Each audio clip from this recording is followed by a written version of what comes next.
Chancellor, since we last spoke, Donald Trump has been re-elected. Does that change your Securonomics vision, given it was at least partly inspired by Bidenomics? Well, the idea of Securonomics is that we build a strong and secure economy on strong foundations, and that does mean thinking about where things are made and who makes them. It means being more resilient in the face of shocks, whether those be energy price shocks or pandemics. And I think those are important principles because the UK has found itself very exposed, whether it is the energy price shock after Russia's invasion of Ukraine or during the pandemic and struggling to get the supplies of vital equipment that are needed. But would you rule out regulatory tariffs? Well, look, I think it would be wrong to speculate what an incoming US administration would do. But we benefit, and so does the United States, from trade worth more than £300 billion a year. That trade is growing, and it's important for the prosperity of both the United Kingdom and the United States. And we'll continue to make representations for free and open trade that benefits both of our nations. OK, let's turn to your Mansion House speech. When it comes to harnessing pension money to boost growth, what are you going to offer in terms of reform that your Conservative predecessors didn't? Well, I've long believed that we need to reform how the UK pension system works, and I welcomed what the previous government and what Jeremy Hunt did when he was Chancellor to look at the consolidation and the investment choices of pension funds. But I want to go further because there's more that we can do to unlock that long-term patient capital to help British businesses like Quell, where we are today in White City in London, and others hence the lab to grow, coats.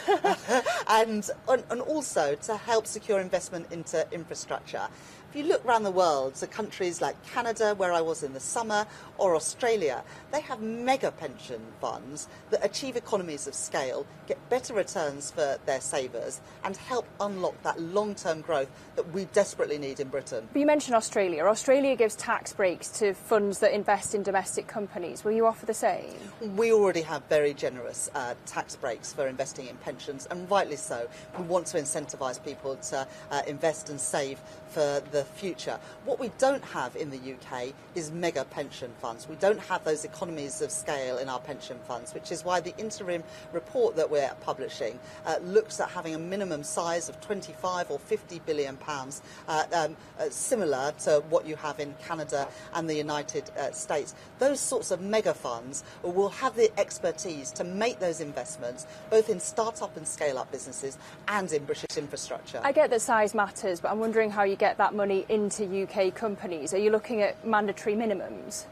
We're not looking at mandating pension funds. What we're looking at in these reforms, building on the reforms of the previous government, is to create a smaller number of big pension funds with the expertise and the scale to make those long-term investments. Quell, where we are today, received money from the British Business Bank, which leverages in private sector investment, but most of the funding that this business and so many other scale-up businesses in Britain have been able to access comes from the United States. I don't want it just to be US investors benefiting from investment in UK startups and scale-ups. I want savers here in Britain to be able to benefit from that growth potential that we see at this business and so many others. Chancellor, there's also the issue of how you get more money into the pension pots in the first place. Employers are already squeezed by the tax hikes in the budget. How are you going to address that? Well, by the end of this decade, we expect to have £1.3 trillion in pension funds, either in DC or in the local government pension scheme. But I don't think anyone believes that money is working well enough, either for savers or indeed for our wider economy. And the reforms that we're bringing in is about ensuring that the money that is invested, the assets under management, work better for the UK economy and work better for savers. I'm just wondering what's different to what Jeremy Hunt did, because he just finished this consultation into consolidating the local government pension scheme. It made these exact points. Do you really need another consultation? Well, the difference between what we're doing and what the previous government did is that we're going to legislate. And the previous government haven't had a pensions bill, didn't have a pensions bill for around 5 years.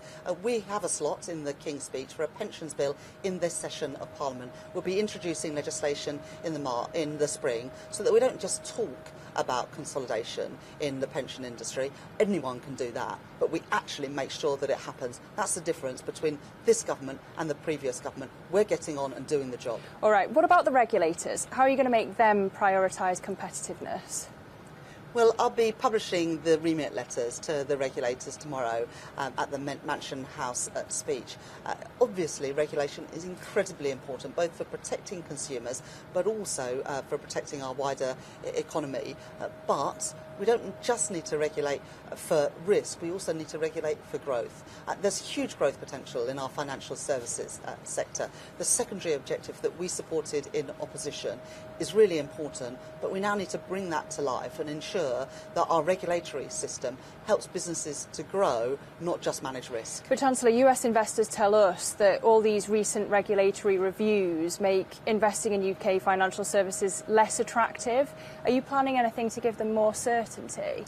We had a very welcome response over the last few months, whether that's to our changes in ring fencing rules, our implementation of the Basel rules, or indeed the FCA's rules around listing in London.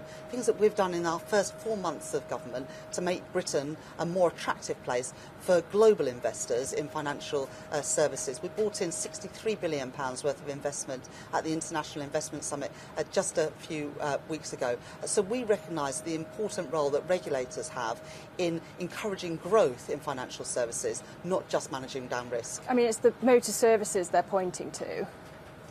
And there's a court case at the moment, so it's important to let that work through the system and be up to the motor finance companies whether they appeal the court decision. It is welcome that that sector continues to offer motor finance through a number of workarounds, but it's now up to those individual companies whether they want to appeal the court decision. All right, Chancellor, good luck with your Mansion House speech tomorrow. Thank you very much. Thank you.